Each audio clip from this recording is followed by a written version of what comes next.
हम लोग श्रीमद् भागवतम के तीसरे स्कंद के प्रथम अध्याय के 40 और 41 श्लोक को देखेंगे और इस पे 40वें में विदुर जी कुंती महारानी के बारे में पूछेंगे और 41वें में वे धृतराष्ट्र के बारे में पूछेंगे नहीं, शोक करेंगे पूछेंगे नहीं, ध्यान दीजिएगा, वहाँ थीम चेंज हो जाएगी। वहाँ पूछेंगे नहीं कि धृतराष्ट्र ठीक हैं या नहीं है, उनके लिए शोक करेंगे। तो देखने में तो बहुत सिंपल लगेगा, बहुत बड़ी बड़ी शिक्षाएं प्राप्त होंगी। बहुत अच्छे श्लोक है, इसलिए हम आज के लिए छोड़ देते। मेरे पीछे बोलिए। अहो पृथापि ध्रियतेर्भकार्थे राजर्षिवर्येण विनापितेन। अहो पृथापि ध्रियतेर्भकार्थे राजर्षिवर्येण विनापितेन। यस्त्वेकवीरोऽधिरथो विजिज्ञे धनुर्द्वितीयः कुकुभश्चतस्रः। यस्त्वेकवीरोऽधिरथो विजिज्ञे धनुर्द्वितीयः कुकुभश्चतस्र। अहो पृथापि ध्रियतेर्भकार्थे राजर्षिवर्येण विनापितेन। अहो पृथापि ध्रियतेर्भकार्थे राजर्षिवर्येण विनापितेन। यस्त्वेकवीरोऽधिरथो विजिज्ञे धनुर्द्वितीया कुकुभश्चतस्रः। यस्त्वेकवीरोऽधिरथो विजिज्ञे धनुर्द्वितीयः कुकुभश्चतस्र। कुकुभश्चतस्र तस्त्र नहीं, तस्त्रः। अहो पृथापि ध्रियतेर्भकार्थे राजर्षिवर्येण विनापितेन। अहो पृथापि ध्रियतेर्भकार्थे राजर्षिवर्येण विनापितेन। यस्त्वेकवीरोऽधिरथो विजिज्ञे धनुर्द्वितीयः कुकुभश्चतस्रः। यस्त्वेकवीरोऽधिरथो विजिज्ञे धनुर्द्वितीयः कुकुभश्चतस्र। अहो पृथापि ध्रियतेर्भकार्थे राजर्षिवर्येण विनापितेन। अहो पृथापि ध्रियतेर्भकार्थे राजर्षिवर्येण विनापितेन। यस्त्वेकवीरोऽधिरथो विजिज्ञे धनुर्द्वितीया कुकुभश्चतस्रः। यस्त्वेकवीरोऽधिरथो विजिज्ञे धनुर्द्वितीया कुकुभश्चतस्र। अहो पृथापि ध्रियतेर्भकार्थे राजर्षिवर्येण विनापितेन। अहो पृथापि ध्रियतेर्भकार्थे राजर्षिवर्येण विनापितेन। यस्त्वेकवीरोऽधिरथो विजिज्ञे धनुर्द्वितीया कुकुभश्चतस्रः। यस्त्वेकवीरोऽधिरथो विजिज्ञे धनुर्द्वितीयः कुकुभश्चतस्रः। अहो पृथापि ध्रियतेर्भकार्थे राजर्षिवर्येण विनापितेन। अहो पृथापि ध्रियतेर्भकार्थे राजर्षिवर्येण विनापितेन। यस्त्वेकवीरोऽधिरथो विजिज्ञे धनुर्द्वितीयः कुकुभश्चतस्रः। यस्त्वेकवीरोऽधिरथो विजिज्ञे धनुर्द्वितीयः कुकुभश्चतस्रः। हे स्वामी। कौन स्वामी? कौन स्वामी? उद्धव जी। गुड। हे स्वामी, क्या प्रथा अब भी जीवित है? क्यों भाई, ऐसा क्यों पूछ रहे हैं? वह अपने पितृविहीन बालकों के निमित्त ही जीवित रही, अन्यथा राजा पांडु के बिना उसका जीवित रह पाना असंभव था, जो कि महानतम सेनानायक थे और जिन्होंने अकेले ही अपने दूसरे धनुष के बल पर चारों दिशाएं जीत ली थी।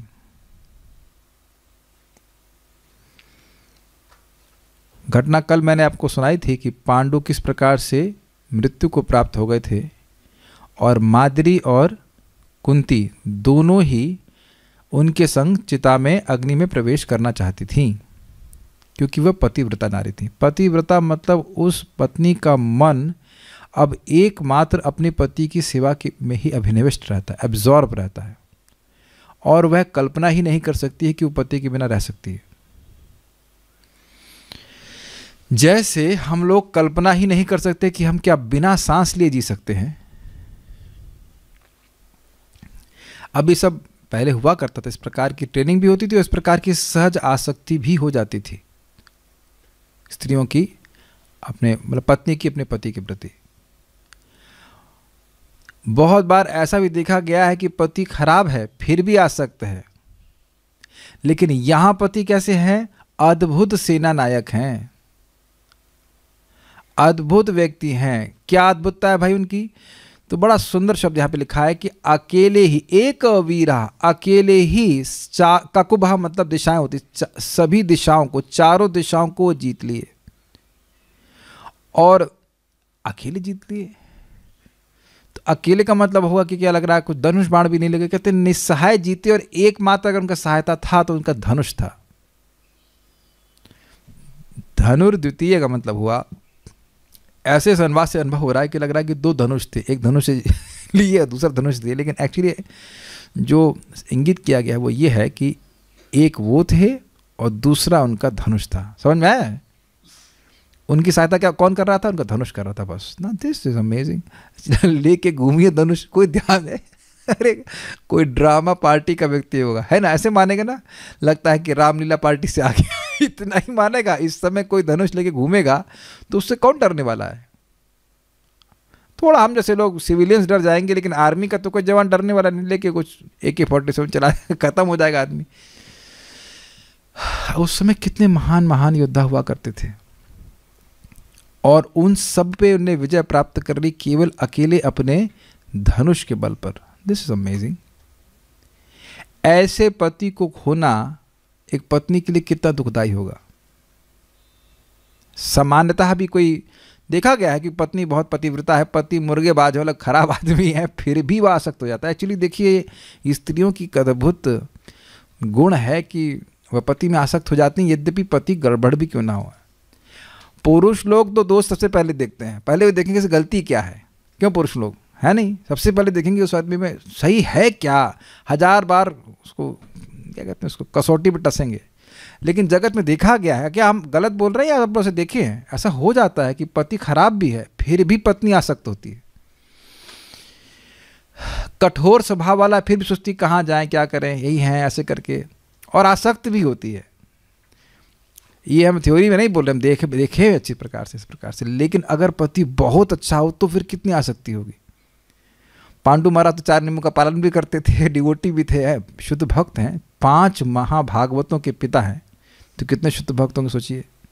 खुद महाभागवत हैं, भक्त हैं, और इतने समर्थ भी हैं। ऐसे पति को खोना, वो भी युवावस्था में, जब उनके बच्चे बस हुए ही हैं, कितना दुखदाई होगा। हमने तो केवल चर्चा कर सकते हैं, वो उसका अनुभव तो माता कुंती ही कर सकती है। तो जिस व्यक्ति के लिए जीना ही दूभर हो, वो जीवित है क्या? ये प्रश्न तो बड़ा प्रासंगिक है ना। तो कह रहे हैं कि भाई इसमें आश्चर्य, मतलब इसमें कोई आश्चर्य नहीं है कि वो जीवित है, क्योंकि वे केवल अपने बच्चों के लिए जीवित रही। लेकिन आश्चर्य है कि वो जीवित है क्योंकि वो अपने पति के बिना विरह में भी वह जीवित रह गई। बैलेंस कर पा रहे दोनों आश्चर्य को। आश्चर्य नहीं है क्योंकि वह माता बहुत स्नेहिल थी, बच्चे छोटे थे, तो इसलिए वह जीवित रह गई। उसको जीवित रहना जरूरी था। लेकिन यह भी बहुत बड़ा आश्चर्य है कि इतने महान पति के विरह में वह जीवित रह गई। बहुत अद्भुत। एक एक श्लोक पे देखिए, जब तक आप मनन नहीं करेंगे आपको मजा नहीं आएगा। नहीं, क्या बात बोल रहे हैं। एक तरफ कह आश्चर्य है, फिर कहते आश्चर्य नहीं है, कहते फिर भी आश्चर्य है, ऐसे करके है। अभी आप देखिएगा, परम पूज्य राधा गोविंद महाराज जी एक श्लोक भागवतम का लिख देते थे, चौक से लिखवा देते थे, और पूरा दिन उसके ऊपर मनन करते थे। हमारे पास जितना सामर्थ्य भगवान दे रहे उतना हम बताने का प्रयास कर रहे हैं। अन्वय, अहो, ओह कितना आश्चर्य है। क्या आश्चर्य है? तेना, उन तेन राजर्षि वर्णन, उन सर्वश्रेष्ठ राजर्षि पांडु के बिना भी अर्भकार्थे अपने पुत्रों का पालन करने के लिए प्रथा अपि ध्रियते, कुंती जीवित भी है। ये पहला आश्चर्य समझ में आया? कितने आश्चर्य की बात है कि पति के बिना भी अपने पुत्रों का पालन करने के लिए कुंती जीवित है। इससे एक और अर्थ आपके सामने प्रकाशित हो रहा है कि देखिए, पति तो नहीं है और इसके ऊपर इतनी प्रताड़ना भी सहन कर रही है। जब वह बच्चों को लेकर के आई, माद्री ने दाह संस्कार में ही अपना शरीर त्याग दिया और वो पति के संग उसी गति को प्राप्त हो गई जो उनके पति की गति प्राप्त हुई, यानी पांडु के संग। तो वह जब लौट के आई हस्तिनापुर में, तो उनके ऊपर चरित्रहीनता का आरोप लगाया गया और कोई भी व्यक्ति, और पूरे समाज में लगाया गया, और कोई व्यक्ति इनको सपोर्ट भी नहीं कर रहा है। तो फिर स्वयं व्यासदेव जी आकर के सत्यापित करते हैं कि ये बच्चे सारे के सारे ये पांडु महाराज के ही हैं, तब जाके स्वीकार किया गया है। आप विचार कीजिए कि ऐसे समय में कोई स्त्री अबला क्या करेगी, क्या करेगी? कितनी कठिन स्थिति हो जाएगी ना। पब्लिक में इस प्रकार से बोले नहीं, ये पांडु को तो शराप मिला हुआ था, तो प्रसिद्ध बात है। ये तुमको मालूम है कि पांडु को शाप मिला और तुमको यह नहीं पता है कि युधिष्ठिर महाराज का जन्म हो गया, 3 साल बीत गए हैं। ये सब दिखाता है कि पांडु से विद्रोह होता है। अभी आगे आप देखने वाले। धृतराष्ट्र को सब बातें पता है, क्या समझते हैं वो उल्लू है, मतलब मूर्ख नहीं है, राजा है भाई, सब जानते हैं कि क्या हुआ, लेकिन फिर भी आरोप लगा रहे नहीं, ये तो पांडु के पुत्र नहीं है। ये आपने देखा होगा कि लोग झूठ को सच करने के लिए हल्ला अधिक करते हैं और सच को झूठ करने के लिए भी हल्ला अधिक करते हैं। तो ऐसे हल्ला कर रहे थे, लेकिन व्यासदेव जी वहाँ पे आ जाते हैं और कहते हैं ना, यह सब पांडु के ही पुत्र हैं, पांचों के पांचों। कितना खराब लगेगा ना इस तरह से। यह सब सह रही हैं क्यों? अपने बच्चों के लिए। एक तो देखिए, सोचे विचार कीजिए, अभी पांडु का दाह संस्कार हुआ है, जंगल में तो रहेंगी नहीं, अब बच्चों के संग यहाँ पे आई, अब भी पति का इस प्रकार से संस्कार हुआ है, दाह संस्कार, कितने दुख में वो होगी माता कुंती। और उस पर इस प्रकार का लांछन लगाना, एक महान पतिव्रता नारी पे इस प्रकार का लांछन लगाना कितना दुखदायी होगा। I mean this is heart renting जिसे कहना चाहिए, बहुत खतरनाक। फिर भी जीवित हैं अपने बच्चों के लिए, ये कितने आश्चर्य की बात है भाई। विदुर जी तो यह देखे हैं ना, ये विदुर जी के लिए सुनी वही बात तो नहीं है ना। विदुर जी तो सब सामने देखे ना कि उनके ऊपर किस प्रकार से, उनके ऊपर उनके बच्चों पर कितनी कितनी प्रताड़ना हुई, फिर भी जीवित है। यस्तु, जो राजा कैसे थे, जो राजा पांडु एक वीर मतलब अद्वितीय वीर योद्धा थे, मतलब उनके जैसा कोई वीर योद्धा था ही नहीं। एक वीर, एक वीर का शाब्दिक अर्थ क्या होगा? बस वही वीर थे। तो ऐसा नहीं है कि वही वीर थे और कोई वीर नहीं था, लेकिन एक वीर का मतलब उनके जैसा, उनके जोड़े का कोई वीर नहीं था, ये अर्थ है। और इसको स्पष्ट करते हुए कह रहे अधीरथ महानतम सेनानायक। एक आचार्यगण कहते हैं वीर थे, इसका मतलब यह है कि वो स्वयं युद्ध करता थे। यहाँ के मिनिस्टरों की तरह हल्ला करने वाले थे, हम उस देश को देख लेंगे, हमारी सेना ये कर देगी, तुम क्या करोगे? अगर बोल दिया जाए कि आपको आ जाकर युद्ध करना है, दोनों तरफ के मंत्रियों को नहीं नहीं देखो भाई, शांति से रहना चाहिए, तुमको ये ज़मीन चाहिए ले लो, लेकिन नहीं, कहो तुमको सबसे पहले गोली तुमको खानी पड़ेगी, तो सबसे पीछे भाग जाएंगे। एक भी मंत्री की क्षमता नहीं है कि जाकर के वो युद्ध क्षेत्र पे जाके युद्ध करे। तो वीर कहने का मतलब है कि वीर मतलब असलियत में वीर, वो स्वयं उनके पास इस प्रकार का कौशल नहीं कहूँगा मैं, मतलब गुण था, पराक्रम था कि वह युद्ध करते, स्वयं युद्ध करता थे। और ऐसे थे कि मतलब अब उनके द्वितीय, मतलब उनके जैसा कोई दूसरा वीर था नहीं। अधीरथा मतलब महानतम सेनानायक थे। इसकी डेफिनेशन है कि बहुत सारे रथियों से एक साथ जो युद्ध कर रहे उसको अधीरथ कहते हैं। धनुर्द्वितीय, और अपने धनुष के द्वारा ही, मतलब बस दूसरा व्यक्ति कौन था? धनुष ही था उनका, जो उनकी सहायता कर रहा था। चतस्रा ककुबह, चारों दिशाओं को विजिज्ञ, वो जीत लिए थे। अब सोचिए किसी का पति ऐसा हो कि भाई अकेले ही चारों दिशाओं को जीत ले, तो क्या पत्नी ऐसे पति के प्रति गर्व का अनुभव नहीं करेगी? क्या पत्नी ऐसे पति के प्रति आसक्त नहीं हो जाएगी? स्वाभाविक सी बात है कि पति बहुत फेमस है, बहुत शक्तिशाली है, प्रभावशाली है, तो पत्नी आसक्त हो जाएगी। ऐसे भी आ सकते हैं और अधिक आ सकते, इतने सुंदर गुण वाले हैं और प्लस डिवोटी हैं। ये जरासंध नहीं है, सोच रहा है जरासंध भी शक्तिशाली था, लेकिन जरासंध नहीं है, ये भगवान के भक्त हैं। जरासंध की पत्नियां भी आ सकती थी, कंस की पत्नियां भी उनमें आ सकती थी। जब ऐसे लोगों की पत्नियां उनमें आसक्त हो सकती हैं तो फिर पांडु का तो कहना ही क्या। कोई कहे कि आपके पति का नाम क्या है, कंस तो कोई बहुत अच्छा तो नहीं माना जाएगा, लेकिन या जरासंध, शिशुपाल, फिर भी उनमें पत्नियां आ सकती थी। आकुति और प्रसूति कंस की पत्नियां थीं। जब कंस को भगवान कृष्ण मार दी तो जाकर कंप्लेन की जरासंध को कि देखिए पति को मार दिए, ऐसा ऐसा, तो दुख था ना। तो ये कितना आसक्त होंगी।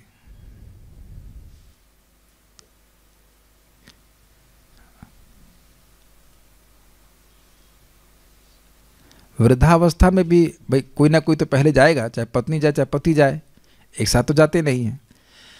तब भी कितना फूट फूट के लोग रोते हैं। एटलीस्ट पत्नियां तो रोती ही हैं। इनके युवावस्था में चले गए थे तब।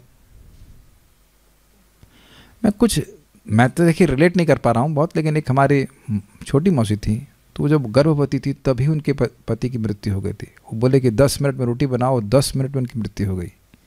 She was under shock for years, कई सालों तक वो से ना शॉक समझते, शॉक क्या कहते हैं, लाइक नॉर्मल नहीं हो पाई, कई सालों तक नॉर्मल नहीं हो पाई। अभी भी वो it's not like fully recovered, बहुत ज़्यादा शॉक हो गया ना। उनके एक जो लड़का था, उन्होंने पिता को मुंह ही नहीं देखा। 10 मिनट में कोई पति कहे कि रोटी गर्म बना और एकदम से शरीर छूट जाए, वेरी शॉकिंग नहीं। और सही में मैं इसलिए बोल रहा हूँ कि हमारे मौसा जी थे बहुत अच्छे, हम लोग जाते थे खूब बढ़िया से खिलाते थे पिलाते, मतलब स्वभाव के बहुत अच्छे थे। देखिए स्वभाव का खराब आदमी हो, वो मर जाए तो ना कोई दिक्कत नहीं, लेकिन अच्छे स्वभाव का पति हो, उसका शरीर छूट जाए तो बहुत दुख होता है, उसको भूल नहीं पाता व्यक्ति। सो इस प्रकार के पति के मृत्यु के बाद भी वह जीवित रही, कितने आश्चर्य की बात है। ये समझ लीजिए इस अहो में वो सारी घटनाओं का स्मरण कर लिए एक शब्द में, कि कैसे वो उनकी मृत्यु हुई, कैसे आई, इन पे लांछन लगाया, कैसे इन पे और इनके बच्चों पे अत्याचार किया गया, मारने का प्रयास किया। सोचिए आप, विचार कीजिए कि किसी के बच्चे को जहर दिया गया, वो माँ जानती है, और फिर उसको उसी वातावरण में रहना पड़े जहाँ उसके बच्चे को जहर देना पड़ेगा, उसके दिल पे क्या बीतेगी, विचार कीजिए। हम लोग तो एक बार एक सन्यासी बोले थे, हम लोग इतना डल वे में सुनते हैं, जब तक पिक्चर नहीं दिखाई जाएगी आँख में आंसू नहीं आएगा, है कि नहीं। लेकिन कथा ही सुनेंगे तो आपको एकदम हृदय विदारक है ना। उसी जगह रहना पड़ रहा है जहाँ पे उनको जानती हैं कि मेरे भीम को उन्होंने जहर दिया, और शी इज हेल्पलेस, वो कुछ नहीं कर सकती हैं। अगर वो लोग छोड़ के स्थान चले जाते, आपको पता है भीम को जब जहर दिए, अगर वहाँ पर प्रतिकार करते तो ये लोग तुरंत उनको मारते कि लोग तो राज का द्रोह कर रहे हैं, इत्यादि इत्यादि। दिस इज वेरी वेरी, क्या प्रमाण है कि हम जहर दिए, तुम लोग द्रोह कर रहे हो। उस समय तो छोटे थे, तो क्या कि नहीं अभी हम लोग ऐसा नहीं कर सकते, वहाँ पे शांत बने रहे। This is amazing tolerance. तो अगर कोई कहे कि हमारे जीवन में कष्ट आ रहा है, तो ज़रा कंपेयर कर लीजिएगा, कि तुलना कर लीजिएगा माता कुंती और उनके बच्चों के प्रति कितना कितना अपमान, कितना कितना असह्य बातें उन पर रखी गई, तब भी कहना है कि वह जीवित है। अहो प्रथापि ध्रियते अर्भकारते, ओह कितने आश्चर्य की बात है कि प्रथा भी ध्रियते अपने जीवन को धारण कर रही है। किस लिए? अर्भकारते, अर्भक मतलब है बालकों के लिए। वैसे एक अद्भुत बात यह है कि इस समय पांडव बालक नहीं है, लेकिन स्मरण उनको अपने बच्चों का हो रहा, उस समय के बच्चों का हो रहा जब पांडव लोग छोटे थे। अर्भक मतलब छोटा बच्चा होता है ना, अर्भक मतलब छोटा बच्चा होता है, कि पांडव अभी छोटे हैं, भीम छोटे हैं, नहीं, इनको स्मरण इस प्रकार से हो रहा है। अभी तो भीम के बारे में बोले थे कि वो चलते थे और रणभूमि हिल जाती थी, तो क्या बच्चे के चलने से रणभूमि हिलती है? लेकिन उनको स्मरण उस प्रकार का हो रहा है। यह भी आप देखे होंगे अपनी माँ का, आप जानते होंगे उदाहरण की, वही वो, हाँ बेटा तू जब छोटा था, अब लड़का बड़ा हो गया है, लेकिन उसको स्मरण पुरानी बात का हो रहा है। तो यहाँ भी ये पुरानी बात की स्मरण कर रहे हैं, जब उनके बच्चे छोटे थे तब भी वो जीवित क्यों रह गई। क्या आश्चर्य है। राजर्षि वर्येण विना पितेना, उन राजर्षि वर्य सर्वश्रेष्ठ राजर्षि के बिना भी वह जीवित है। ध्यान दीजिएगा शब्द क्या है, राजर्षि। राजा हैं लेकिन ऋषि हैं। आप पहले सुन चुके हैं कैसे वो जंगल में जाकर के रहने के लिए बड़े इंक्लाइन थे, उन्मुख थे। यानी राजर्षि कहने का ही मतलब हो गया कि सारे गीता का ज्ञान समझते थे, राजर्षि ज्ञान दिया गया था उस परंपरा में, अर्जुन को भी परंपरा भी थी। He was very qualified person, nice, gentle, caring, affectionate. जो भी आप पति में एक अच्छा गुण देखती हैं वो सब पांडु महाराज में थे, सोचते हैं। यह तो केवल अच्छे राजर्षि हो ऐसी बात नहीं है, अपितु वह शूरवान भी थे। तो कह रहे हैं वह तो एक वीर अद्वितीय योद्धा थे, अधीरथ महान सेना नायक थे, विजिज्ञ और दिशाओं को जीते हुए थे। कैसे? धनुर्द्वितीय, निस्सहाय ही जीत लिए, केवल एक धनुष को लेकर के वे पूरे चारों दिशाओं को जीत लिए। ककुभा चतस्रः, चतस्रः मतलब चारों दिशाओं को, ककुभ मतलब होता है दिशा, और चतस्र का मतलब हुआ चार, चारों दिशाओं को जीत लिए, अर्थात पूरी पृथ्वी को जीत लिए। ऐसा कोई बॉक्सर नहीं मिला होगा जो कभी हारा ना हो, ऐसा कोई नहीं है।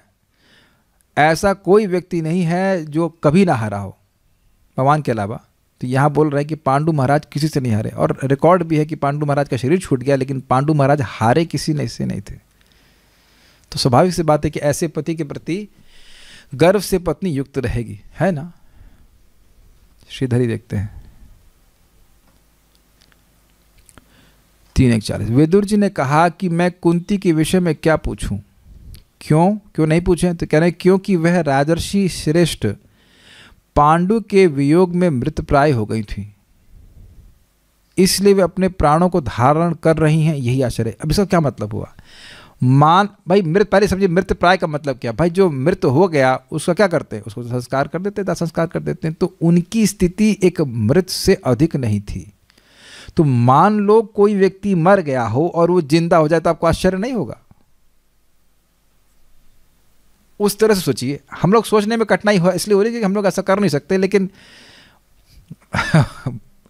मर जाए कोई व्यक्ति और जिंदा हो जाएगा तो आप आश्चर्य नहीं करेंगे। तो कहते हैं कि उनके लिए तो मरने का ही कारण हो गया था, पति चला गया था, बस खत्म, पति मतलब मृत्यु हो गई तो वह मृत्यु प्राय हो गई थी, फिर भी वह जीवित हैं।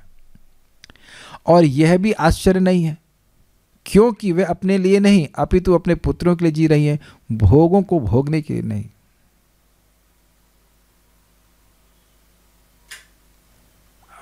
बोलने में संकोच है, लेकिन देखा जा रहा है बात तो वो बड़ी अद्भुत लगती है कि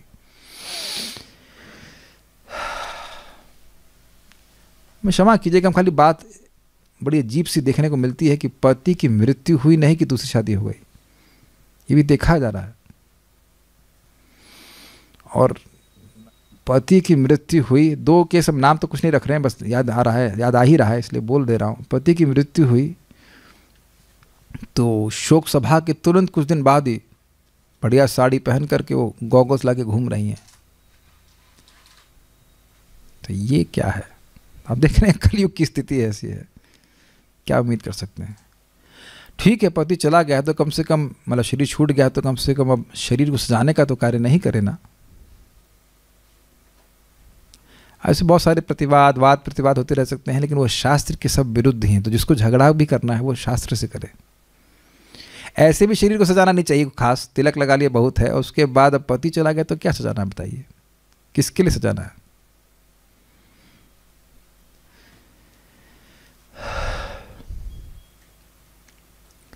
यहां उनकी कर्तव्य परायणता सूचित हो रही है। ये देख रहे हैं सेकंड पॉइंट से कि उनको जीने की कोई इच्छा नहीं थी, लेकिन केवल अपने बच्चों के पालन पोषण के लिए ही जी। कुछ आप समझ रहे हैं, इनके गुणों को अप्रिशिएट कर रहे हैं विदुर जी। क्या आप ये देख पा रहे हैं? दोनों ही गुण थे। पति में अत्यधिक आसक्त कि जी ही नहीं सकती थी, और फिर भी जी गई। जी ऐसे नहीं, जी गई नहीं कहने, केवल जी इसलिए ताकि बच्चों का पालन पोषण हो सके। और उसमें दूसरे के बच्चे भी थे, 3 तो अपने थे और बाकी दूसरे थे। दूसरे मतलब वो मान रही नहीं थी, अपने ही बच्चे मान रही थी। ये सब उनके अद्भुत गुण है। केवल बच्चों के लिए जी रही थी। Like she, this is literally true कि वो केवल बच्चों के लिए जी रही थी।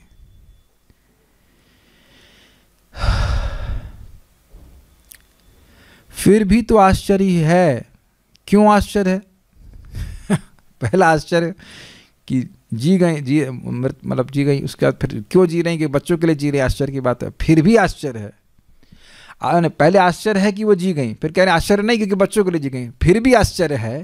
तो क्यों आश्चर्य है? क्योंकि ऐसा पति था कि उसके विरह में ऐसा वो जी गई।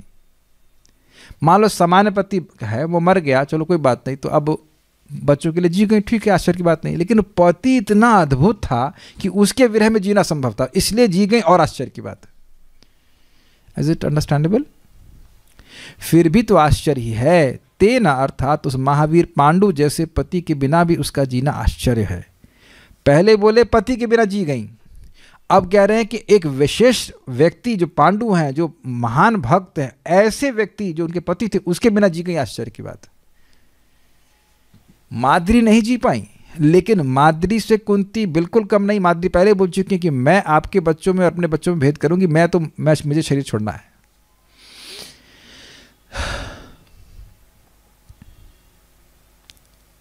तो ये सब बातें हैं। क्योंकि वह पांडु केवल धनुष धारण करके धनुष के बल पर ही चारों दिशाओं को अपने वश में कर लेते, ऐसे अद्भुत योद्धा थे। क्रम संदर्भ।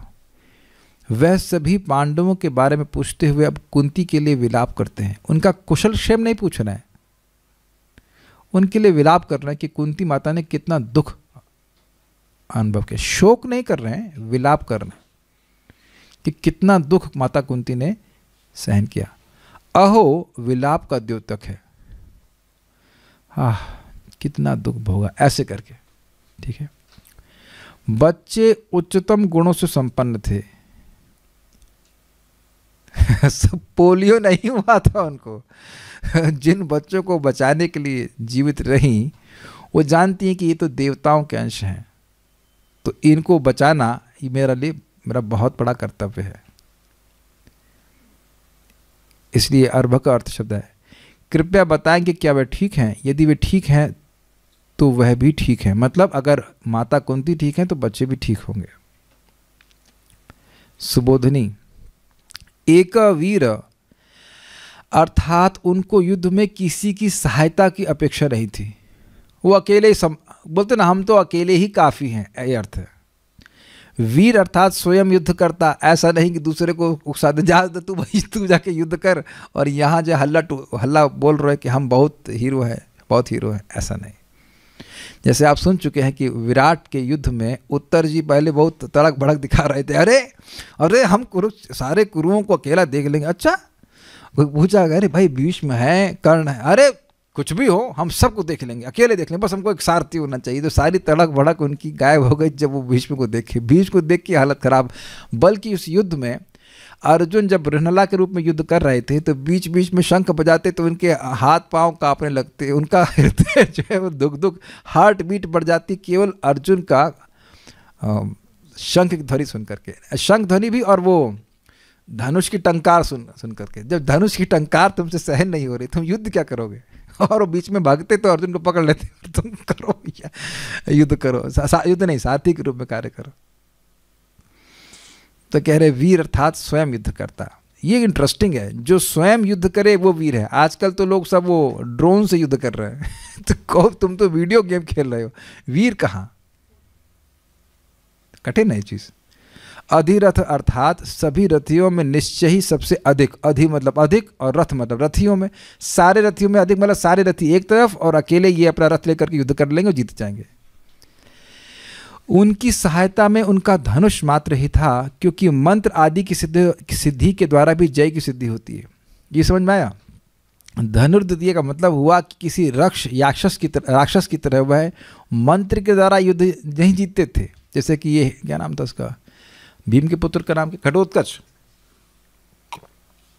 तो हम युद्ध हो रहा है तो मंत्र फूंक दिया, सामने वाला मर जाए, तो ना, वह केवल धनुष से युद्ध करते थे, चीटिंग नहीं करते थे। जैसे आजकल चलता है वो केमिकल वॉरफेयर, क्या वो सब चीटिंग बाजी नहीं, सामने सामने युद्ध होता था। और इसमें आश्चर्य नहीं करना चाहिए, इसके लिए कहते हैं धनुर्द्वितीय ककुबस चतस्त्रः। उन्होंने दूसरे मतलब अपने धनुष की सहायता से ही चारों दिशाओं को जीत लिया था। तात्पर्य, एक पतिव्रता पत्नी अपने स्वामी अर्थात पति के बिना जीवित नहीं रह सकती। इसलिए समस्त विधवाएं स्वेच्छा से उस प्रज्वलित अग्नि को गले लगाती थीं जो मृत पत्नी को प्रति को भस्म कर देती थी। भारत में अत्यंत सामान्य प्रथा थी, क्योंकि सारी पत्नियां सती तथा पतिव्रता होती थीं। बाद में कलयुग के आगमन के साथ ही पत्नियों का पतिपरायण होना कम होता गया और विधवाओं द्वारा स्वेच्छा से अग्निदाह अब अतीत की बात हो गई, अब तो ये बंद है। अभी थोड़े ही वर्षों पूर्व यह प्रथा समाप्त कर दी गई, क्योंकि स्वैच्छिक प्रथा ने बलात् सामाजिक प्रथा का रूप धारण कर लिया था। जबरदस्ती लोगों उनको जला दिया करते थे प्रॉपर्टी के लिए। जब महाराज पांडु मरे तो उनकी दोनों ही पत्नियां माद्री तथा कुंती अग्निदाह के लिए तैयार थीं, किंतु माद्री ने कुंती से अनुरोध किया कि वे 5 पांडवों के जो छोटे बच्चे ही थे निमित्त जीवित रहें। जब व्यासदेव जी ने भी यही आग्रह किया तो कुंती ने ऐसा करना स्वीकार कर लिया। अतिशय विछोह के बावजूद कुंती ने अपने पति की अनुपस्थिति में जीवन का भोग करने के लिए नहीं, अपितु बच्चों को संरक्षण प्रदान करने के लिए जीवित रहने का निश्चय किया। विदुर इसी घटना का प्रसंग दे रहे हैं क्योंकि वे अपनी भावज अर्थात भाभी कुंती देवी के विषय में सारी बातें जानते थे। ये मैंने बताया था ना आपको, भी विदुर जी के सामने सब कुछ घटित हुआ था। यह ज्ञात होता है कि महाराज पांडु महान योद्धा थे और उन्होंने धनुष बाण की सहायता से अकेले ही विश्व की चारों दिशाओं को जीता था।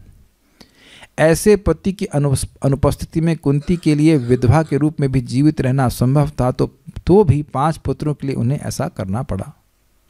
अगला श्लोक देखते हैं। तो ये तो बातें सारी हमने चर्चा कर दी, समझ में आ ही रहा होगा। अब यहाँ वो शोक कर रहे हैं अपने अंधे बड़े भाई के लिए, तो जरा उनके बारे में सुनते हैं। सौम्यानुशोचे तमदः पतन्तं भ्रात्रे परेताय विदुद्रुहेयः।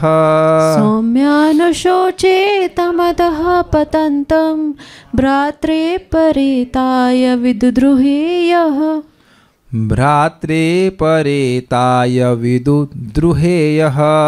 भ्रात्रे परेताय विदुद्रुहेयः। निर्यापितो येन सुहृत्स्वपुर्याम् अहं स्वपुत्रान् समनुव्रतेन। निर्यापितो येन सुहृत्स्वपुर्या अहं स्वपुत्रान् समनुव्रतेन। सौम्यानुशोचे तमदः पतन्तं भ्रात्रे परेताय विदुद्रुहेयः। सौम्यानुशोचे तमदः पतन्तं भ्रात्रे परेताय विदुद्रुहेयः। निर्यापितो येन सुहृत्स्वपुर्या अहं स्वपुत्रान् समनुव्रतेन। निर्यापितो येन सुहृत्स्वपुर्या अहं स्वपुत्रान् समनुव्रतेन।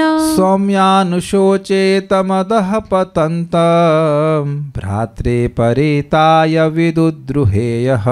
सौम्यानुशोचे तमदः पतन्तं भ्रात्रे परेताय विदुद्रुहेयः। निर्यापितो येन सुहृत्स्वपुर्या अहं स्वपुत्रान् समनुव्रतेन।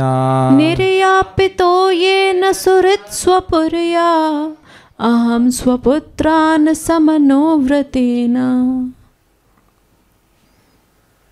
शोक भी कर रहे हैं तो गा गा करके ये भी अद्भुत है भागवतम में। हे भद्र पुरुष। कौन भद्र पुरुष? उद्धव जी। ठीक है, मैं तो एकमात्र उस धृतराष्ट्र के लिए शोक कर रहा हूं जिसने अपने भाई की मृत्यु के बाद उसके प्रति विद्रोह किया। बाद भी कह लीजिए। पांडु का द्रोह तो वह पहले भी करते थे, उनको बड़ा खराब लगता था अंधे को कि ये राजा क्यों बना हुआ है। जब पांडु कुछ समय के लिए जंगल में चले गए तो बड़े खुश हुए, कहते हमारे पास राज्य है, जबकि राज्य उनका नहीं था, लेकिन फिर भी पांडु डिटैच थे। और जब पांडु मर गए तो उनके बच्चों से द्रोह कर रहे हैं, क्योंकि व्यक्ति क्या कह रहे हैं, मरे हुए व्यक्ति से द्रोह कैसे करता है। देखिए, व्यक्ति अपने पुत्र के रूप में अवस्थित होता है, तो 5वें पुत्रों के रूप में पांडु अवस्थित थे और उनको मारने का प्रयास धृतराष्ट्र कर रहे थे। इसलिए कह रहे हैं कि मरने के बाद भी द्रोह कर रहे थे। जगत में देखा जाता है कि व्यक्ति मर जाता है तो व्यक्ति से द्रोह नहीं करता है, लेकिन मरने के बाद भी उनके बच्चों से द्रोह कर रहा था। उनके बच्चे तो कुछ किए भी नहीं थे धृतराष्ट्र का, पांडु भी कुछ नहीं किए थे। तो ये अद्भुत बात, भाई से द्रोह करना ऐसे ही पाप है, और मरने के बाद उनके बच्चों से भी द्रोह करना तो निश्चित रूप से ये अधःपतन का कारण है, पाप है महान उसका। अच्छा, ये तो मरे हुए भाई की बात है, और जिंदा भाई का अपने बात उदाहरण दे रहे हैं। उसका निष्ठावान हितैषी होते हुए भी उसके द्वारा मैं अर्थात विदुर अपने घर से निकाल दिया गया। अरे भाई, भाई तुम्हारा कुछ अपकार कर रहा होता तो तुम निकाल देते, अलग बात है। तुम खुद ही भाई को बुलाए थे कि मंत्रणा करने के लिए, है ना। इसका मतलब तुम सोचते थे, धृतराष्ट्र मानते थे कि विदुर जी हमारे हितैषी हैं, और जानते भी थे कि अपकार करने वाले नहीं हैं। उसको भी तुम घर से बाहर निकाल दिए। ये गलत बात नहीं है, बहुत गलत बात है। जो आपका हितैषी है उसी को आप बाहर निकाल दो, जो यानी कि एक भाई जो मर गया उसके प्रति द्रोह कर रहे हो, और एक भाई का तुम जीते जी द्रोह कर रहे हो, तो तुम फिर अच्छा काम क्या कर रहे हो? क्योंकि उसने भी अपने पुत्रों के द्वारा अपनाए गए मार्ग का ही अनुसरण किया था। कोई पूछे कि भाई क्यों निकाल दिया, अच्छा एक बात हो जाए, भाई धृतराष्ट्र तो आपको निकाले नहीं थे, निकाला तो दुर्योधन था ना। तो उनसे पूछो कि दुर्योधन के बाप कौन है? तुम ही हो ना। दुर्योधन जब आज्ञा दे रहा है तो तुम्हारे पास, तुम ही राजा हो ना, तुम्हारे पास क्षमता थी कि तुमको बोलते ऐ चुप नालायक कहीं का, चाचा जी से ऐसे बात करते हैं, ऐसा तो तुम कुछ कहीं नहीं, चुप रहे एकदम। तो तुम अब अनुमोदन किए हो, तुमको शास्त्र नहीं पता है कि जो व्यक्ति अनुमोदन करता है किसी कार्य का उसको भी वही फल मिलता है।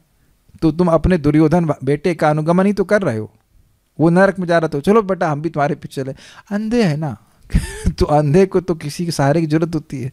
तो अब उनका बेटा जो है, चलो पापा हम आपको नरक लेके जाएंगे, तो वह भी चल दे, चलो बेटा जहाँ लेके चलोगे वहीं लेके चलोगे, कोई दिक्कत नहीं, जहाँ ले जाओगे वहीं चलेंगे, ऐसा कर रहा था।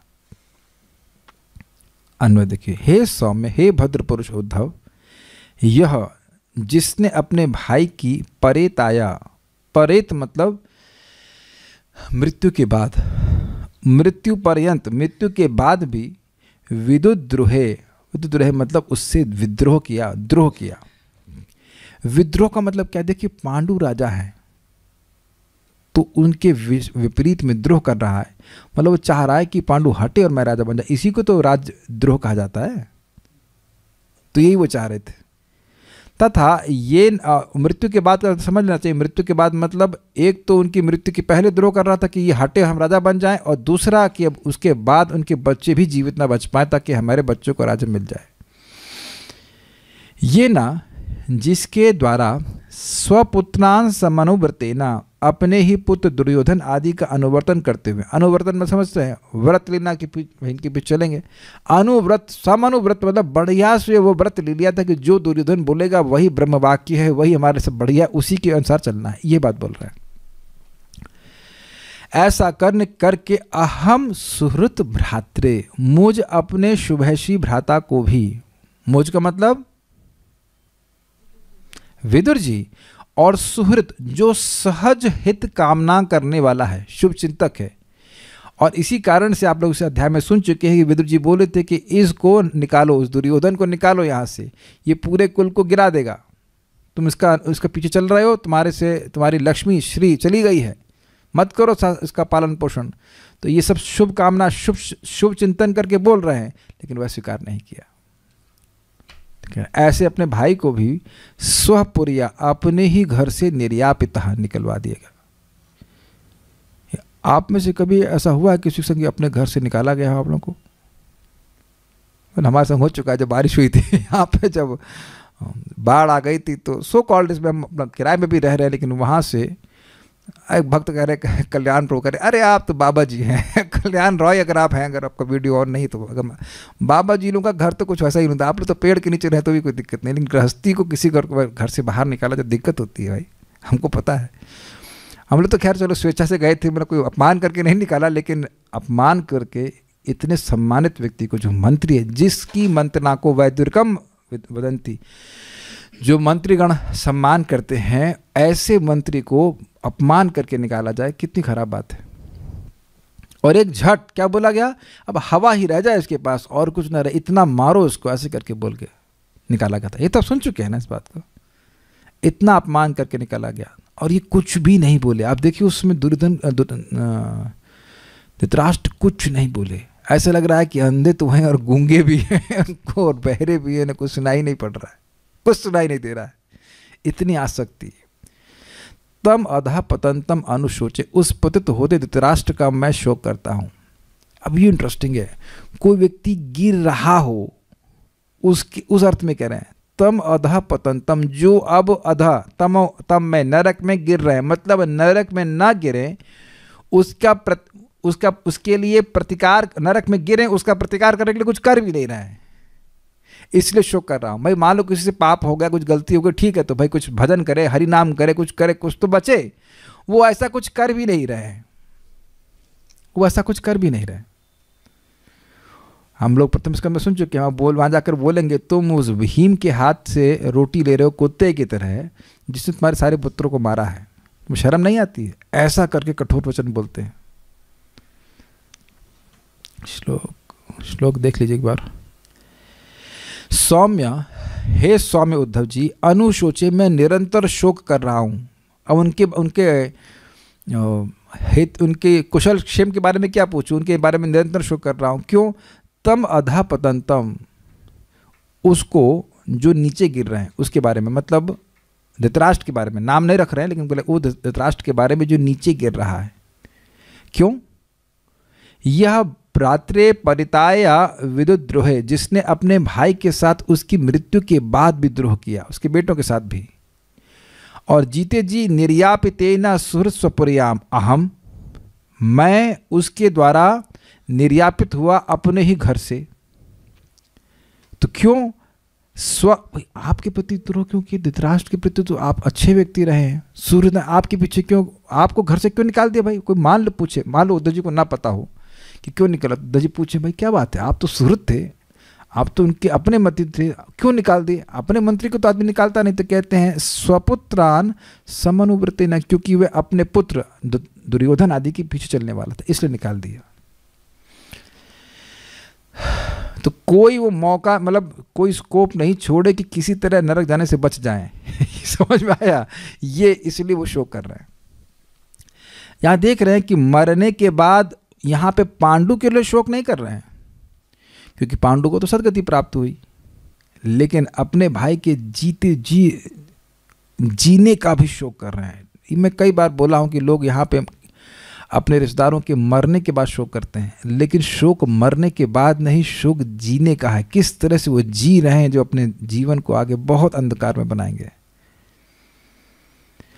पिता के मरने का रोना नहीं होता है। हम तो अपनी माता जी के लिए बिल्कुल नहीं रोए, राधे राधे बोल कर चली गई, राधा रानी के पास चली गई, वृंदावन में शरीर छोड़ा, उसमें मरना क्या है? हम तो, मुझे बोला कि शरीर छूट गया, हमने कहा अच्छा यही तो प्रार्थना कर रहा था मैं, ऐसे छूट जाए, इसीलिए तो बुलाया था इनको वृंदावन में। जब भी कभी उनको आइडिया आया कि हम गंगा मेला जाएंगे, हमने कहा मर गई तो मैं वहाँ जलाने भी नहीं आऊँगा। कहते नहीं जाऊँगे, तो नहीं गई तो भगवान के पास गई। तो आप कहेंगे इतने कॉन्फिडेंस से आप कैसे बोल सकते? हम बोल रहे हैं, मतलब माता में पढ़े नहीं कि ब्रज क्षेत्र में जो भी शरीर छोड़ता है, कीड़ा भी शरीर छोड़ता है तो भगवान की प्राप्ति करता है। तो कोई दिक्कत नहीं है, मरने का शोक नहीं होता है, जीने का शोक होता है कि व्यक्ति किस प्रकार से गलत जी रहा है, इससे आगे उसकी गति बहुत खराब हो। Is that okay? यहाँ देख रहे हैं कि नहीं? मैं अपनी बात को सत्यापित कर सकता हूँ, सामने देखिए बोल रहे हैं, जीने का शोक कर रहे हैं। वो जानते हैं कि धृतराष्ट्र जी रहे हैं, बाकी लोगों के बारे में जानते हैं कि वो सब अंतरित हो चुके हैं, लेकिन इनके बारे में जानते हैं कि वो जी रहे हैं। कि विदुर मैत्री से बात करने के बाद वो जाएंगे, अभी बात नहीं की मैत्री से, वो शोक कर रहे हैं। तो जीने का शोक है कि जो व्यक्ति भजन के बिना जी रहा है उसका जीवन शोकमय है। आज हम बड़े भाग्य की बात है ना, हम सब लोगों का कुछ गिरते पड़ते कुछ भजन तो हो ही जाता है, जप हो जाता है, प्रसाद खा लेते हैं, कुछ भगवान के बारे में सुन लेते हैं। बिल्कुल मरने का कोई शोक नहीं होना चाहिए, क्योंकि सदगति निश्चित है। लेकिन जो भजन नहीं कर रहे हैं उनके लिए बहुत शोक नहीं है, सोचनीय बात है। आप प्रैक्टिकल देख रहे हैं। श्रीधरी, कुंती अपने पुत्रों के लिए जी रही है तो उचित ही है। मैं उन जीवित रहने वाले धृतराष्ट्र के विषय में सोचता हूं, क्योंकि उनका अधःपतन हो रहा है। वो काहे को जी रहे हैं? अब समझ में आया? कुंती महारानी जी रहे अपने बच्चों के लिए, बिल्कुल ठीक है, कुछ गलत नहीं, धर्म के अनुसार है। लेकिन ये कौन से धर्म के अनुसार जी रहा है बुढ़ा? ये शोक कर रहे हैं। क्यों जी रहा है? नीचे और गिरने के लिए, और नीचे गिरने के लिए जी रहा है। मतलब समझ रहा है कि भाई अब पाप तो किए हुए, मान लो 150 किलो किया हुआ है पाप, नहीं अभी कम है, और वजन बढ़ा रहा है पाप करके और नीचे गिरने के लिए। क्यों भाई? क्योंकि उन्होंने अपने मरे हुए तथा पांडवों के रूप में विद्यमान अपने भाई पांडु से उन्होंने द्रोह किया। ये समझ में आया? पांडु से पहले द्रोह किया, बाद में उनके बेटों से द्रोह किया, क्योंकि पिता ही बेटे के रूप में आता। तो अब ये सारा गलत काम किया। अपने भाई से द्रोह करने वाला व्यक्ति को बहुत बड़ा पाप कहा जाता है, पापी कहा जाता है। उन्होंने अपने जीवन में ही अपने सुहृद भाई मेरा भी अपमान किया, जो मरे हुए भाई का अपमान किया, द्रोह किया, मेरे से भी अपमान किया। अच्छा, तो आप गलत किए होंगे, जरूर आपने भी कुछ गड़बड़ किया। तो कहते नहीं, मैं उनका हितकारी भाई था, मैं उनका हित कर रहा था, फिर भी द्रोह किया, मेरा अपमान किया। मुझको क्या कर दिया? तो कहते हैं मुझको उन्होंने अपने नगर से निकलवा दिया, स्वपुर्या। क्रम संदर्भ देखिए, मैं पांडु के लिए शोक नहीं करता जो अब जीवित नहीं है। और स्वाभाविक सी बात है कि पांडु तो उनके समय में शरीर छोड़ दी, मतलब बहुत पहले शरीर छोड़ दी, उसके लिए शोक बिल्कुल नहीं कर रहे हैं, क्योंकि उन्होंने सर्वोच्च पद प्राप्त कर लिया है। वो तो भगवान के भक्त हैं, भगवान के पास चले गए। कितने, देखिए जो मैं अभी बोल रहा था बिल्कुल सामने आपके है कि नहीं, कि जो भजन किया और शरीर छोड़ दिया बहुत अच्छा हुआ। भजन करके शरीर छोड़ दिया तो दिक्कत क्या है? अरे शरीर को धारण करने का प्रयोजन ही भजन करना है, बाकी शरीर में ऐसा क्या है जिसको धारण किया जाए? बताइए कौन सी वस्तु है जिसको धारण कर ली जाए? बल्कि रोज तो हम त्यागते हैं, जो हम रोज त्यागते हैं उसको धारण करने के बारे में तो नहीं सोचते ना, है ना? उन्हीं सब चीज़ों से शरीर बना हुआ है। तो वो शरीर को छोड़ करके व्यक्ति भगवान के पास चला जाए तो अच्छी बात है ना। और उनके पीछे माद्री भी चलेंगे तो उनके लिए भी शोक नहीं कर रहे हैं। मैं धृतराष्ट्र के लिए विलाप करता हूं जो अभी भी जीवित है, जिसकी गति विपरीत है। विपरीत है मतलब पांडु गए ऊपर और ये अधा नीचे जा रहा है, अर्थात नीचे क्या है? वो नरक आदि है, पाताल के नीचे भी नरक में गिरेंगे ये, या पर पशु योनि में जाएंगे। सुबोधनी अब बड़ा इंटरेस्टिंग है, बोलते हैं अब तक जिन जिन से उनका पहले से अनुराग था उन सब के बारे में पूछा। क्लियर? अब जिनसे द्वेष था उनके विषय में कह रहे हैं। तो अब एक लैंग्वेज थोड़ा समझने का प्रयास कीजिए। विदुर जी महान भक्त हैं तो वैसे द्वेष नहीं कर रहे हैं जैसे आप सोच रहे हो, लेकिन जो धृतराष्ट्र ने आचरण किया उसके कारण उनको खराब लग रहा है कि अच्छा नहीं किया। हम पहले सुन चुके हैं कि जहां भगवान कृष्ण की बात का अनादर हो गया था, जिस सभा में विदुर जी वहां जाना नहीं चाहते थे, लेकिन भाई धृतराष्ट्र ने बुलाया इसलिए वो मंत्रणा देने के लिए गए थे, नहीं तो वो दोबारा गए नहीं थे उस सभा में। आप लोगों को अगर टीका की बात याद हुई तो द्वेष होता है भक्तों को इस सेंस में कि भाई ये बहुत खराब आचरण है, ये चीज़ ठीक नहीं है। ऐसा नहीं कि भक्त करें बस सब अच्छा है, भक्तों के प्रति कोई अपराध कर रहा है तो भी बड़ा अच्छा है, ऐसा नहीं बोलते। फिर तो हम भी उस अपराध के भाजन हो जाएंगे। तो कह रहे हैं कि ना, उनको बिल्कुल पसंद नहीं आई ये बात। एक व्यक्ति का स्मरण कर रहे थे धृतराष्ट्र का, जिसकी बात उनको बिल्कुल पसंद नहीं आई। सबसे पहले धृतराष्ट्र के विषय में शोक कर रहे हैं। सौम्य शब्द के संबोधन को उद्धव जी के मित्रत्व को ज्ञापित करने के लिए कहते हैं। मतलब उद्धव जी को अपना मित्र मान रहे हैं, बंधु मान रहे हैं इस अर्थ में। जिस किसी दूसरे से नहीं कहना चाहिए उसे, जिसे किसी दूसरे से नहीं कहना चाहिए उसे अवक्तव्य कहते हैं, इसलिए स्वयं उनके अधःपतन के लिए शोक कर रहे हैं। ये बड़ी इंटरेस्टिंग बात है। देखिए जगत में कोई शराबी आदमी मरता है, किसी का बाप मरता है तो भी लिख देता है स्वर्गवासी। अब आप यह तो नहीं कहेंगे कि अधःपतन उनका हुआ या श्री नरकवासी सोअंसो। तो अब ये बात दूसरों से नहीं कही जाती ना कि हमारे पिताजी दारू पीते थे तो वो नरकवासी हुए। तो इसलिए कह रहे हैं कि वो स्वयं शोक कर रहे हैं। अभी इसके बारे में दूसरे से क्या कहे कि हमारा भाई ऐसा था, ऐसा गिरेंगे। ये तो उद्धव जी हैं, मित्र हैं, इसलिए बोल रहे हैं। तो नहीं तो कह रहे हैं कि हम स्वयं ही शोक कर रहे हैं। समझिए, कह रही हूँ, अप्रिशिएट दिस पॉइंट। वो स्वयं ही शोक कर रहे हैं कि अब क्या कहा जाए। आप लोग भी जानते होंगे, आपके कुछ माता पिता, समझ लीजिए माता पिता तो नहीं बोलूँगा, लेकिन जो भी आपके रिश्तेदार है भजन नहीं कर रहा है, दारू पी रहा है, मांस खा रहा है, तो आप दुनिया में उसको ज्ञापित तो नहीं करते हैं। अब अपना कभी कभी स्मरण आ जाता था कि क्या वो लोग गलत अपना जीवन बिता रहे हैं, है कि नहीं। तो कह रहे हैं कि ये इतने अपना ही भाई है, ऐसा गलत कार्य किया है, अब दूसरों को मैं क्या बोलूँ, मैं खुद ही शोक करता हूँ कि ऐसा क्यों कर रहे हैं। इसलिए कह रहे हैं कि ये किसी को कहे जाने वाली बात नहीं है। उद्धव जी बहुत अंतरंग है, इसलिए वो उनसे ऐसा कह रहे हैं। ऐसा नहीं थी कि 36 साल जहाँ भी विदुर जी जा रहे हैं वहाँ गा रहे हैं, देखो भैया हमें निकाल दिया, हमको ऐसा किया, वो विज्ञापन छाप रहे। नहीं, वो खाली शोक कर रहे हैं कि कितना गलत कार्य धृतराष्ट्र किए। शोक का स्पेलिंग मिस्टेक है। शोक का हेतु था कि वे अपने भाई पांडु से उनकी मृत्यु के पश्चात विद्रोह करते थे, अर्थात जीवित अवस्था में तो करते ही थे, परंतु मरण के बाद उनके पुत्रों से भी करते रहे। मुझ जीवित भाई का विद्रोह किए, यद्यपि मैंने उनका अपकार नहीं किया, क्योंकि सुहृद, मैं उनका सुहृद था, जिसका हृदय हमेशा सु रहे, अर्थात अच्छी भावना से युक्त रहे। मुझे अपने नगर से बाहर निकलवा दिया। यद्यपि यह कार्य उनके पुत्र दुर्योधन के द्वारा ही हुआ था, परंतु वे अपने पुत्र का अनुसरण किए। ये बात आपको याद होगी कि ददाह शब्द हुआ था कि भाई धृतराष्ट्र तो जलाए नहीं पांडवों को, लेकिन जलाने का पाप उनको लग गया, क्योंकि सारी प्लानिंग वही उनके अंतर्गत करवाई गई थी। इसी प्रकार से वह स्वयं विदुर जी को नहीं निकाले, लेकिन क्योंकि वह अनुमोदन किए इसलिए उनको पाप लगा, इसलिए कह रहे हैं कि वह नीचे गिरेंगे। इस प्रकार जीवित और मृत भ्राता के प्रति द्रोह के कारण उनका पतन होना निश्चित है। शोचे अर्थात मैं अभी भी उनके लिए शोक करता हूं। उन्हें पता है कि वे जीवित हैं, धृतराष्ट्र, इससे यह भी सूचित होता है कि उनका अफेक्शन है, धृतराष्ट्र के प्रति अफेक्शन है, सौहार्द है अभी भी, इसलिए शोक कर रहे हैं। महान भक्त हैं तो स्वाभाविक सी बात है, उस तरह से करुणा भी है। इसी कारण से मैं उनके लिए कोई प्रश्न नहीं कर रहा हूं, क्योंकि इस प्रकार अपकार करके वे घर में ही जीवन बिता रहे हैं। अब ये बड़ी इंटरेस्टिंग लाइन है। अब उनके कुशल क्षेम के बारे में क्या प्रश्न किया जाए बताइए। इतना पाप किया, अरे अब तो वृंदावन जाते, दिल्ली से पास में ही है ना, या हरिद्वार जाते, वो भी बहुत दूर नहीं दिल्ली से, 3 घंटे का रन है, मतलब घोड़े से अधिक समय लगता है 6 घंटा, और गए भी हरिद्वार बाद में वो, तो वहीं चले जाते, कुछ पाप को काटते। वह नहीं कर रहे हैं, वो बिल्कुल वहीं जिस व्यक्ति को, as a matter of fact, जिस व्यक्ति से वो द्रोह किए उसी व्यक्ति के हाथ की रोटी खा रहे हैं। आपको पता होगा छोटी सी घटना की, जब ये युद्ध हो गया तो धृतराष्ट्र बोले कि भीम का मैं आलिंगन करना चाहता हूँ। ये पता है आपको घटना? तो भगवान कृष्ण तो सब जानते हैं, इनके पास, धृतराष्ट्र के पास ये शक्ति थी कि जिसका वो आलिंगन करेंगे उसको पीस देंगे। तो सबको जानते हैं भगवान। तो भीम का प्रतिरूप एक लोहे का मूर्ति बनाई गई और वह धृतराष्ट्र को दी गई। तो वो तो देख नहीं पाए, और वो आलिंगन किए तो वो लोहे की जो मूर्ति थी वो पूरी टूट गई, चकनाचूर हो गई। उससे धृतराष्ट्र को भी चोट लगी, लेकिन देखिए कितना उनका द्रोह था, क्योंकि भीम उनके 100 के 100 पुत्रों को मारे थे। और अब भीम ने तो देखा ना इस प्रकार से कि क्या प्लानिंग लेके आए थे हमारे ताऊ जी, किस प्रकार से आलिंगन करना चाहते थे, कौन सा प्रेम आलिंगन करना चाहते थे।